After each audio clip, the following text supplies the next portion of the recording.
చిగురించబోతుంది. గొప్ప దినాలను చూడబోతున్నావు.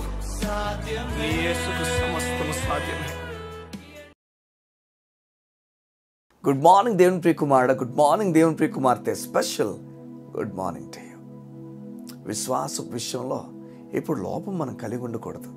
దేవుని మీద ఆధారపడే విషయంలో ఎప్పుడు బలహీనం మనం అవ్వకూడదు. బలవంతులుగా అవ్వాలి. దినదినము బలం పెరుగుతూ వెళ్ళిపోవాలి. అబ్రాహామును దేవుడు ఊరిన ప్రాంతం విడిచిపెట్టి రమ్మన్నప్పుడు సంగమా ఊరిన ప్రాంతం విడిచిపెట్టి వచ్చినప్పుడు తన భార్యతో వచ్చాడు. తన బిడ్డలు లేనప్పటికీ తన కుటుంబాన్ని ఏదో ఒక విధంగా పట్టుకొని తన భార్య పట్టుకొని బయటకు వచ్చేసాడు. తన చుట్టుపక్కల వారందరినీ ఎలా ఒప్పించాడో, ఏం చేశాడో, ఎలా లగేజ్ అంతటి ప్యాక్ చేసుకుని ఏ సమయంలో బయలుదేరాడో చూడండి. ఇలా బయలుదేరుతున్నప్పుడు భయం లేకుండా దేశాన్ని దాటి వేరొక దేశానికి వెళ్ళిపోతున్నాడు. చూడండి, విశ్వాసము నీకు రూట్ మ్యాప్ తెలియకపోయినా అంతకన్నా ఎక్కువ ధైర్యాన్ని విశ్వాసం ఇస్తుంది. నీకు నీ జీవితం గురించి ఏమీ అవగాహన లేకపోయినా విశ్వాసం ధైర్యం ఇస్తుంది. నా బిడ్డను దేవుడు చూసుకుంటాడు, నా భర్తను దేవుడు చూసుకుంటాడు, నా భార్యను దేవుడు చూసుకుంటాడు. చూడండి, అబ్రాహాము అందరినీ విడిచిపెట్టేసి బయటికి రావడం, 75 ఏళ్లకు బయటకు వస్తున్నప్పుడు ఎంత సెటిల్ అయిన లైఫ్ చెప్పండి. అన్ని సంవత్సరాలు ఎన్ని పరిచయాలు ఏర్పడి ఉంటాయి. అన్ని సంవత్సరాలు ఏం చేసినా, బిజినెస్ చేసినా, పని చేసినా, ఏ పని చేసినా ఎంత సక్సెస్ ఉంటుంది. అప్పటికే గొప్ప పేరు సంపాదించుకున్న వ్యక్తి అయి ఉంటాడు. అన్నింటినీ విడిచిపెట్టేసి ఎలా బయటకు వచ్చాడు చూడండి.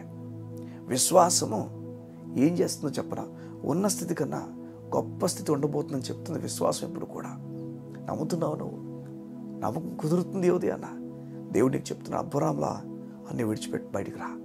అబ్రాహాములా దేవుని పైన ఆధారపడని ఇష్టపడి విశ్వాసంలో బలం చూపించంతే. విశ్వాసం చెప్తున్నాను, విశ్వాసం కలిగిన వ్యక్తి రూట్ మ్యాప్ కలిగిన వ్యక్తి కన్నా ధైర్యం కలిగిన వాడు అంతే. రూట్ మ్యాప్ ఉన్నవాడు ఎంత ధైర్యపడతాడో తెలియదు, కానీ విశ్వాసం కలిగి వాడు ఇంకా అధికమైన ధైర్యపడతాడు.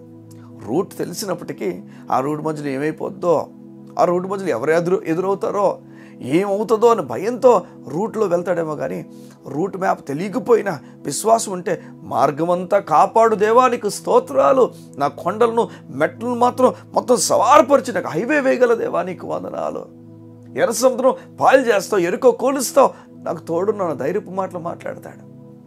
ఉదయాన్న ధైర్యంగా మాట్లాడతావా? రా యేసు నామములో ఊరిన ప్రాంతం విడిచిపెట్టి బయటికి రా. యేసు నామములో ప్రయాణం చేస్తున్నాములో విశ్వాస ప్రయాణం ప్రారంభించు. ఏ విషయంలో అయితే విశ్వాసం ఉంచాల్సిన పనుందరు ఆ విషయాలు దేవుడిపైన ఆధారపడ. ఎవరి నేను ప్రార్థన చేస్తుండగా నువ్వు అటువంటి ఆధారపడి ముందుకు నడుచుదుగాక యేసునామములో. మా ప్రియ పరలోకపు తండ్రి, నీరసించిపోతున్న నిబిడలు, అలిసిపోతున్న నిబిడలు ఇక మీదట అలిసిపోకుండా ధైర్యం కలిగి ప్రవర్తించినట్లుగా నీ బిడ్డలు జ్ఞానం ఇవ్వండి యేసునామములో. నీకు వందనాలు. వారి జీవితంలో ఏది అలసట కలుగు చేస్తుందో నాకు తెలియదు, ఏది వారికి బాధ కలుగు చేస్తుందో తెలియదు. ఏ విషయం అయినా పర్వాలేదు, నా దేవుడు చూసుకుంటాను. ధైర్యమును వారికి దినదినము కలుగు చేయండి. నీ పైన ఆధారపడడం నీ బిడ్డలకు నేర్పించండి అయ్యా. వారి కొరకు ఉద్దేశించిన సంగతులు గొప్పవు గనక వారు ఎవరిపైన ఆధారపడకుండా నీ పైన ఆధారపడి గొప్ప కార్యాలు చూసినట్లుగా నీ కృపనిచ్చి నడిపించబడదు. యేసు నామమున ప్రార్థించుచున్నాము తండ్రి. ఆమేన్, ఆమేన్, ఆమేన్. ఏది అన్న దేవునితో మాట్లాడుతున్నాడు. అన్నీ వదిలేసే ఆయన పైన ఆధారపడడానికి ఇష్టపడు. అబ్రాహాములా బయటకు రా. చెప్తున్నాను, గొప్ప కార్యం చూస్తావు. God bless you. See you tomorrow.